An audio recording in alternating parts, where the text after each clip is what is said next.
All right, cool. We're off. So yeah, welcome to episode 1 of Day One Digital. I'm your host, Charlie Apthorpe, co-hosted by Conrad Young. And today we're very excited to have John Ozuysal as our first guest. Thank you for having me here, man. Yeah, well, cheers for coming on. So yeah, John, tell us about yourself and tell us what your Day One Digital was for you. Yeah, sure. I'm currently the head of growth at User Guiding, but let me just give you a little bit background information myself. I used to be a professional basketball player, to be honest. I never wanted to get into business world, but unfortunately I got injured during the university, so I said that maybe it's time to switch to business life. I wanted to be an investment banker early on in my life, and then I became an investment banker. I started on that path, and then in my second year, I said, maybe I should become an entrepreneur, right? I love tech. I always loved that. I actually wanted to study engineering, but my dad he wanted me to study business. So my friend came up with an idea, and then he said, "Do you want to join me?" Because he lost his they broke up with his first co-founder. So he said, "Do you want to be my business co-founder?" I didn't know anything about startups. I didn't know anything about the big data. But it was a good challenge for me. And then the company was backed by 500 startups, which is a really good venture capital. So I took the opportunity and then I joined the company as a co-founder, responsible from the business side. So that's how my journey into a startup world started. And then after that, never looked back. Wow, that's a fantastic story. So how tall are you, if I can ask? I'm not very tall. I'm 186, but my advantage in basketball was that I was really athletic. My vertical was good. Nice. I had the opposite problem because I'm 6'4", but I can't shoot any hoop even if it's right next to me. So, dude, if I was like 6'4", that's something like 196, right? I think so. Yeah. Oh, I would rock. Do you think being a basketball player helps with your LinkedIn reach?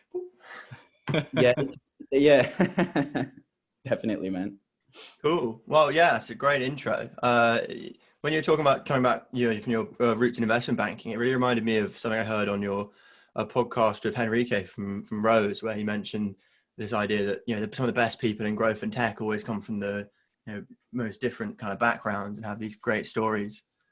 Yeah, I think it makes sense because, for example, if I didn't start in investment banking and finance, I wouldn't have exposure to many industries.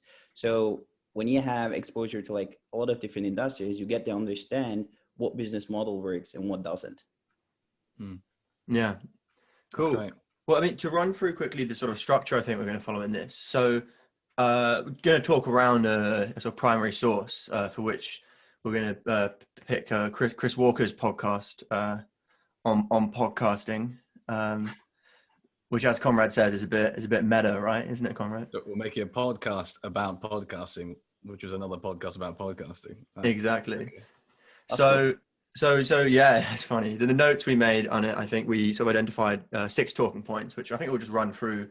So starting, then why podcasting, kind of guests you have on, and then how you approach your distribution. Yeah. Number 5, your sort of branding strategy, and then finally, kind of just platform maturity, which hits a little bit back onto the why, I guess. But there, Chris has some really great quotes on why the best time for podcasting is now, and we'd love to hear then about your reach at that point and how your engagement's going. Yeah.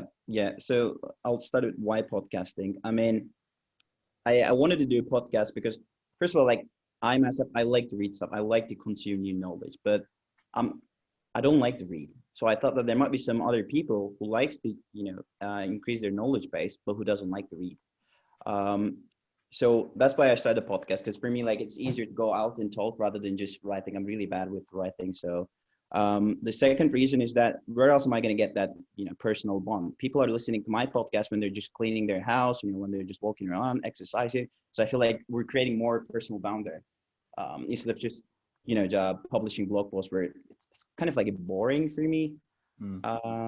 Also, I think 2021 is a great time to start a podcast, since most of us are stuck at home. There's nothing much to do. And then if you can come up with value-added topics, you're always going to find an audience that is ready to listen to you. I think going back to what you just said about, how you can walk around the house and listen, Reminds me a bit of a podcast I listened to recently, talking about how the medium is so great because the method of consumption really is just like, it's this thing buzzing in your ear. You can be doing anything. You can be walking the dog, you can be washing the dishes, and it means you can always be learning. Whereas, you know, otherwise with a blog post, like you just said, you have to be in front of a screen, you have to be, it's almost like studying. But with a blog post, with podcasting, it's like a conversation in your ear, so much more personal, and it's so much more present as a medium, isn't it? Exactly. Actually, like good friend of mine said, like he always gets the best ideas when he's in the toilet. So I said that. Yeah. I think Prince said that as well, the musician. Yeah, He said So I thought that, okay, like I guess that people are consuming content when they're in the toilet as well. I don't think they're going to be reading blog posts. I guess he meant something like a podcast.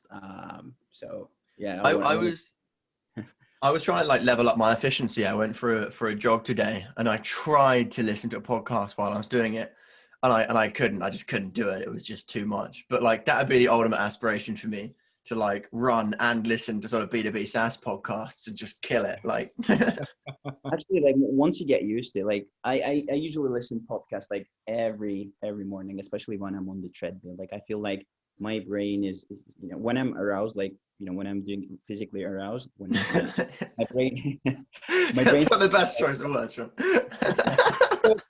feel like, even like you see, like some people are, you know, advertising during the times when people are amped. For example, like if you have an ad on the gym, the chances are higher that those people are going to convert, because when you're amped, when you're like aroused, so it's like your brain works better, and then you understand some things better. So the chances are higher that you're going to be more productive. And that's what I'm trying to do by listening podcasts on the treadmill. And I can't read a blog post on when I'm on the treadmill. I can, but I might just, it might not end well. Yeah. So when you're in that active mindset, you're already really primed to be receiving the messages, aren't you? Yeah. That's yeah, exactly. Nice. Well, that's really interesting. I feel like we sort of brush past the first talking point, which was starting out. So maybe we could run back to that quickly. What Chris says on it, if you want to hit from a quote from him, which is, I guess, the philosophy me and Conrad have been taking into this, is just at the beginning, it's just go. We didn't even know how to record. You develop a strategy as you do it. People get too invested in the strategy, and that prevents them from actually doing it. So this idea of kind of, you know, overthinking can be such an obstacle, and the best way to learn is by sort of going along and improving the process as you go through it. Yeah. I mean, I think I was a perfectionist as well. Like before I started my own podcast, I wanted everything to look perfect. I wanted my logo to look perfect. I wanted my website to look perfect, everything. But then my teammate said, okay, dude, this is too much, right? You need to take the first step, and then, you know, you can tweak along the way. I think that's a very, very good approach, because if you wait for everything to be perfect, I don't think that you're going to make much progress. Yeah, I think I completely agree with that. And I think this onus of action versus inaction is really what drives a lot of the best content forward, because people get so bogged down in the nitty gritty and theorizing the strategies of what they're going to do. They actually stop themselves from actually doing it. And I think the best way to build a strategy is often to just go ahead and just work as you do it, you know, and just figure it out along the way. And that, at the end of the day, you know, you'll make some mistakes and it won't be as perfect as maybe it would have been if you'd spent like a month planning it. But that's where the best stuff comes from, you know, from just the motivating factor from the go, really. Exactly. Definitely agree with you. Yeah. Speaking on this subject as well, we actually we're laughing yesterday because Charlie here told you that he was gonna create a podcast, and apparently like 2 weeks later you messaged him saying like, so Charlie, where's the podcast? Yeah. So it's great to have motivating people like you who kind of, you know.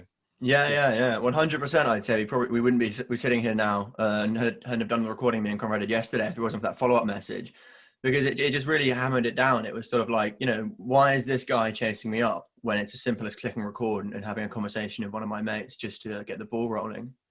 So thanks for that. Yeah, no problem. Because like you told me that we're gonna, you know, record the podcast, and then it's been like 2 weeks. I was like, I thought we were gonna do something. Yeah. I was checking my messages, and then I was sitting there waiting for the invite.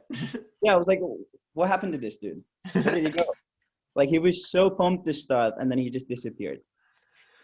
Oh, I was pumped. I was just waiting to pounce, waiting for the right moment, which I think is now. You know what? I was waiting for Conrad. I was waiting for the right co-host, I think. Because... Yeah, that's true. Cool. I guess it's easy when you're two people, like I run my show by myself, so sometimes it's like really tiring because I get a lot of stuff to do during the day, and then when you run a podcast, it's just like there were some weeks that I had like 1-2 episodes to record every single day. It was really tiring. If I had someone with me, I think it would have been a lot easier. So you guys are lucky with that. Yeah, I think that takes us on quite neatly to the third topic, which is guests, and well, we might as well talk about co-hosting as well, because well, the philosophy for me was not only having Comrade there takes the pressure off in terms of time, but it also adds a different perspective. Comrade's background is in WPP, which is the biggest marketing agency in the world, whereas mine is coming out of events and being really kind of ground up, nitty gritty social media marketing. So those two experiences complement each other so well. Yeah, definitely agree. Yeah, that actually builds off something that Chris Walker was saying as well, and that when you start off, you want to invite guests, and they can be your keynote speakers, and you're just a host, the kind of that's carrying the medium. But after a while, you gain more and more knowledge, and then eventually you can be your own keynote speaker and have people listen to you. But there's this kind of journey from one to the other through experience, and I think starting off with these two different parts of the marketing world, and me and Charlie, kind of provides that pool of knowledge to kind of base it off. So it's a good platform to have, really. Yeah, I forgot to mention that. I think you asked me like, why did I start a podcast? I think one of the most important reasons why I started is that when you get to talk to a lot of people from different industries, like everybody has something different that they can, just add on to your knowledge base. For example, like in my podcast, I ask what people are doing like in terms of growth marketing. And then sometimes they give me such a really good idea that I can just take it and apply it to my own business. So it benefits me as well. That's so much value here. Absolutely. Yeah, I mean, it's interesting. I do Lunch Club, the sort of networker, which I highly recommend to anyone watching this, where you get paired with people three times a week to just have a chat with, and the matching algorithms are great. I had a guy from Accenture on Wednesday, and today that great guy I mentioned to you, John, who works in venture capital, who was giving us website feedback and all kinds of stuff. And I realized the only real difference in many ways between one of those chats and a podcast is whether or not you click record, because I get so much value from those meetings, and I feel like in a podcast you just record it and you then pass that value on and share it with others, and that for me is the only real distinction. I check that Lunch Club as well. I actually signed up for platforms similar to Lunch Club as well, where they introduce you to makers all around the world randomly, and then you get to have one-on-one chat every week with someone. Is that Clubhouse or? No, Clubhouse. No, I will send you I'll send you the name later. I don't remember it. I love that. Clubhouse is like even more exclusive than Lunch Club. Yeah, I'm on Clubhouse as well. Like I actually joined Marketing Conversation. I saw your post saying who's got a Clubhouse invite. Yeah. I got it because I really wanted to join this Marketing Conversation there, and then it was like 3 a.m. here. I still joined the conversation. Enjoyed it a lot. I think I'll be more active on Clubhouse from now on. I'm working on one of my friends to get me on it. I've got a great mate called Will, who's definitely gonna come on here. Who's a Swedish guy, who's just a bit of an all-round legend. That's how I put it. But he basically was like, okay, sign up onto the waiting list, and then we'll see what happens. And then I asked him again, and he's like, yeah. I think he was basically saying, yeah, you know what, I can invite you. You're on the waiting list, right? And I was like, so I feel like I've completely messed it up, but hopefully I can pull that one back around. Yeah, I didn't have anyone there as well, but I was so lucky. Like yesterday, I posted on my social media, like anyone got a spare invite, and then this lady, like she was so kind, and she just gave it to me, so I'm lucky to get in. There you go. Okay, so. Times back in a bit to your work and to your podcast. What is your strategy for guests? So I see you've had Henrique on, and you basically, from the impression I get, is targeting low-code tool founders or product owners and getting them to sort of explain their processes. Yeah. So at the beginning, what we did is like I have a teammate who's helping me out with the podcast in terms of like finding guests. So what we did, I was targeting the no-code and low-code tools. So there was this website which gives you the list of no-code tools. And then I asked them to, find the founder of each one of these companies and then just, use my LinkedIn, reach out to them and say that, hey, we have a no-code podcast and, we want to have you as a guest there. And then once they say yes, I would just send them an email. sending them what kind of questions I ask during the podcast. And this is how I was getting the initial traction. But once I started to get more guests, and once I started to get more like visibility, and then people started to find me on LinkedIn, and then they were just sending me DMs and saying, hey, like your podcast looks very interesting. Like, can I be a guest? So now it's just like, I'm not reaching out to people, they're reaching out to me. Nice. Yeah. That's what you want, right? Yeah, but you need to engage with people. I mean, you need to be really active on social media. Like, the distribution is so important. Like, I don't just distribute it on one platform. So once I hit publish, I just distribute it everywhere, every social media. I go and ask to some of the newsletters that there's some newsletter about the no code tools. So I was just asking them to distribute my podcast there, subreddit. Even on stories, my teammates were sharing it everywhere. So distribution, I think 80% of the success comes from the distribution, not from the creating the podcast. Really? Wow. So we had a brief discussion earlier. You mentioned you're using Headline Analyzer. So do you want to maybe run us through that tool? Because it sounds really interesting. Yeah, so my main distribution channel is LinkedIn, and nowadays like LinkedIn favors the videos. So if you post a video, you're gonna get more reach, more views. So what I do is that Headline Analyzer basically allows you to give teaser from your podcast. So you can just pick a certain part from the podcast, and then Headline Analyzer will turn it into a short teaser. For example, what I usually do is that when I record an episode, I go back and listen to it, and I take the most valuable part. Usually, like I ask people, what is your advice on newcomers to SaaS growth marketing or no code? So I take that part and then put that into Analyzer and then release it as a teaser. So that works really well, because you're hyping up people before you actually release the episode. And what's your? Oh, sorry, comrade. You. Yeah, I was just going to ask about other channels you might use outside of LinkedIn. Like I see you upload to Spotify as well. How's that going? Apparently the analytics for podcasts are pretty good there and so on. Yeah, I think I would say like majority of our listeners are coming from the Spotify. I think Spotify is a great platform to be on. Mm-hmm.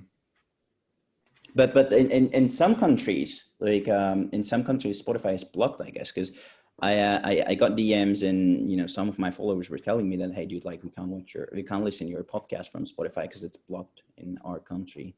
Oh, so wow. Yeah. That's why like I also put the episodes on my website as well. So some it's easier for some people to just come in to click onto the link and listen it through my website. What countries are you talking about here? China or no? No, it was like I think some African countries I know, because there are some people who who reach out to me from Nigeria or other African countries. I remember one guy, it was from Nigeria. He said that Spotify was blocked in his country. I guess someone in Russia had some problem reaching out to it. Sometimes I don't want to give misleading information, but a couple of countries. I just don't remember. Yeah. Right now. It's good that you've got global reach, at least, if Nigeria and Russia want to listen, so that can only be a good thing. Yeah, it's interesting. I mean, I would never thought that someone from Nigeria would listen to my podcast about no code growth.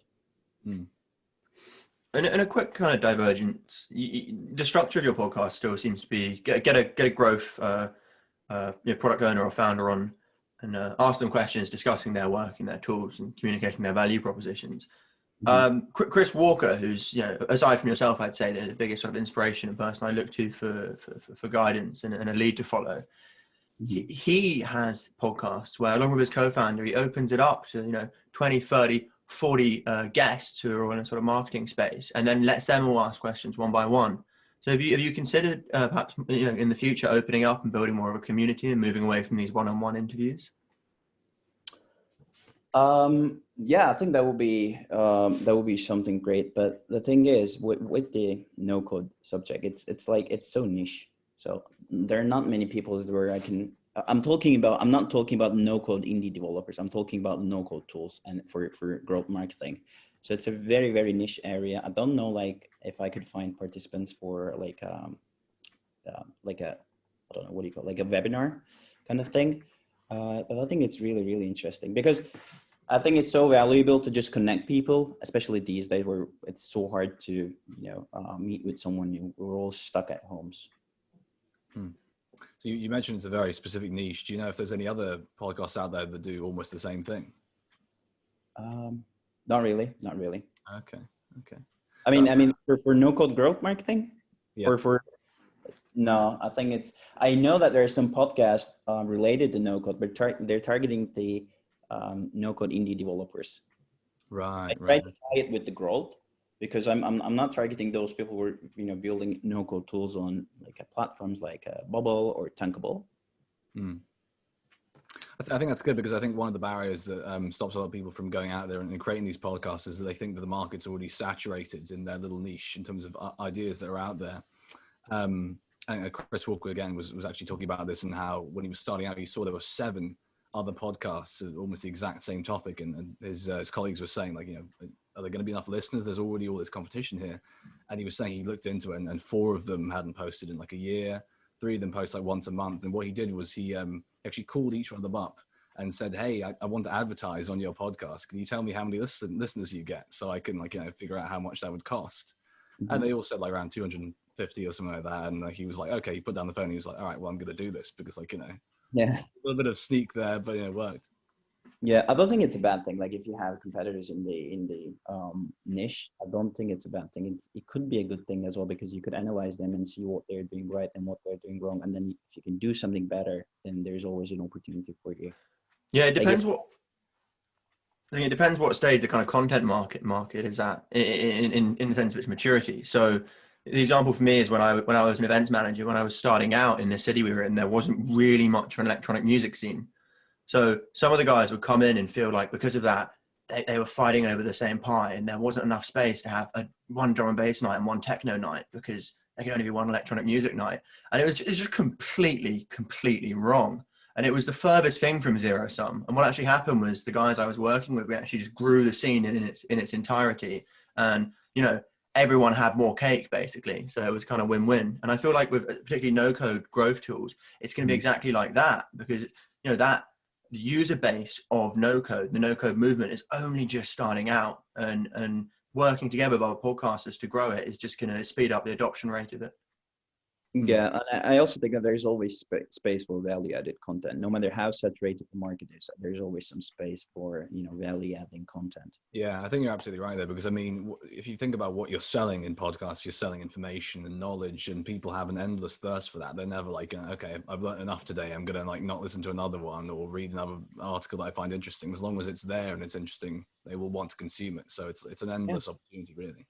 Yeah, and I always think, like, what is the worst thing that would happen if I fail? At least I tried. If I didn't try it, it would have been on my mind, and I would feel bad. Cool. I was going to ask you to tie this talking point back into the plan about your branding strategy, because I feel like we are touching on it here when we talk around the no code movement. But I wanted to ask you, I guess, 2 questions.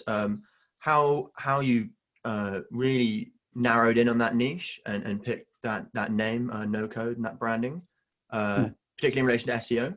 And the second question, how you balance your branding for the podcast and your company branding. Yeah, so the name, I think, like, it took us like a couple of days to come up with the name. We did not do it with SEO. Like, I don't have SEO in my mind when I produce content, especially for the podcast. I just wanted to do something different, which no one has ever done. So that's how it started. For the branding, I want to keep the personal podcast and then the company branding separate, because I always feel like if I publish the podcast from the company's account, people wouldn't be interested in it. Why? Because we all have a bias that if a content is published from the company's own account, it could be salesy, right? It's not going to add any value. But when you have a personal brand, then people are more interested to listen personal stories. Hence why I'm going with the personal branding. I think you're absolutely right. And me and Charlie were actually talking about this yesterday when we did the previous recording. To have them separate means they each have their own functional purpose going on, and nobody wants to listen to a podcast from like the Algomo brand or from like this or that brand. It will feel too salesy. And you want these podcasts to be an outlet of knowledge and information and to be seen as useful rather than something that's, just a brand trying to get into your head. So I think, it's the absolutely right strategy. Yeah. I mean, I would definitely advise that, separate the podcast from the company branding. Yeah, that was some great early advice that you gave to me actually on that again, which helped me to get to where we are now. I guess at this stage I want to hit of another Chris Walker quote on this exact thing, where he says the podcast is completely separate from the company in my mind. I don't expect anyone listening to the podcast to become a customer. This allows me to deliver good information without expecting anything back. Yeah, exactly. I mean, I'm not doing a podcast to, just sell user guiding to my listeners. I do it because I enjoy it. I do it because I like to deliver value. It makes me so happy when someone sends me a message and say, hey dude, I really did enjoy your podcast. It taught me something. That's like the biggest compliment I can get from someone. Like, it makes me feel better than just selling subscription to one of my listeners. Cool. Well, I've got a 10-minute warning that just came up, Yeah. so let's try and close it out within that time. I guess that brings us on to the last topic, which is about the sort of maturity of the LinkedIn platform. I think a Chris Walker quote there, which I thought was fantastic, is this kind of opportunity is declining, not growing. As more people come on and as the platform matures, more people spend money, ad reach will go down. It's going to end up like Instagram. It's the same thing that happens anywhere. If you look at SEO in 2004, it was very smart people writing very good content that people wanted to read. Now it's a bunch of garbage that people are keyword stuffing. LinkedIn at the beginning, it was a bunch of smart people posting their thoughts. Over time, a lot of garbage is going to come in. It's the same thing that happened with email, the same thing that happened with webinars. Every time it's good stuff at the beginning and the masses come in and ruin it. That's why it's important to come in at the beginning, because if you're there at the beginning, it means you're there for the right reasons. Yeah. Like, LinkedIn is not saturated as other platforms, to be honest. Like, it has I don't remember the exact numbers, but it has a couple of millions of users, and less than 1% of its users are posting consistently, a couple of times in a week. So there's this guy called Casey Graham. He has a really good a LinkedIn course, how to hit big on the LinkedIn. And they're I got a lot of value from him, just how to increase the engagement and that kind of stuff. I think it's the best time to be in the LinkedIn, especially post COVID. When I post something on LinkedIn and when I post something on Twitter or Facebook, the amount of reach, the difference is huge. I feel like people on LinkedIn, they're really, really hungry for more information because it's not saturated. And as you said, there's a lot of garbage out there as well. But if you do put the effort and give a value added content, the engagement is crazy. It's crazy. And how long do you think things will stay this good for? Because to give a quick anecdote, when I started my events business, we were basically just doing Facebook marketing. I put up a Facebook event, got some promoters to invite to it, uploaded the photos from the night there, and we smashed it. The brand grew a lot. It was doing fantastically. And then what happened is I slowly started to get less reach and less engagement. And I go to some students and be like, hey, have you heard of the brand? And they'd be like, nah, haven't heard of you. I'd be like, are you using Facebook? And they'd be like, no, why do I use Facebook? I just use Instagram. And I was like, oh, I'm starting to see a connection here. These kids don't even have Facebook and I'm not really marketing on Instagram. And by the time I got onto it, I was kind of playing catch up because the other brands that had launched on Instagram first had it's just somehow this innate kind of edge. So do you feel like people need to move on it now and it's going to start stuffing and getting clogged up and saturated in the next few years? Or do you think we got time that's going to be a sort of golden decade of LinkedIn? I'll be completely honest with you. I have no idea when the golden age when the golden age of LinkedIn is going to go down. I have no idea, but I can tell you this: it's a great time to be in right now. I would be lying to you if I told you maybe it's going to last 2 years, 3 years, because I have no idea. But I'm really reaping the benefits from it right now, so I want to enjoy it as much as I can. I want to reap the benefits as much as I can. I think this ties in back to one of our earlier points about how it's just better to do an action rather than sit in the theorizing and the strategy. Or you want to go out there and actually create. You want to post, and LinkedIn is ready right now. Like you just said, it's the perfect context. People are primed. They want to hear those messages that you're sending. It's the right context. The reach is great. So I think if there's one takeaway that people should get, it's just to go out there and do it. Really. Yeah, regardless of the platform, just try to build an audience. They will follow you to. If LinkedIn starts going down, they will follow you to some other social platform. It doesn't matter which platform. Just what is important is that you need to build that core audience, and they're going to follow you to everywhere. That's great. Amazing. Well, I feel like that's a great end note. We've covered a lot. It's been absolutely fantastic having you on. Such a big fan of your podcast. So anyone listening, 100% check it out. It's great and it's only getting better. Yeah. And Conrad, cheers for coming on as a co-host. Looking forward to having you on for more of Happy these. to be here. Thanks a lot. Cool. Thank Cheers. you for having me. Lovely. Yeah, I'll close that out. Cool. Yeah, dude. I think one feedback is just it's better if you structure this.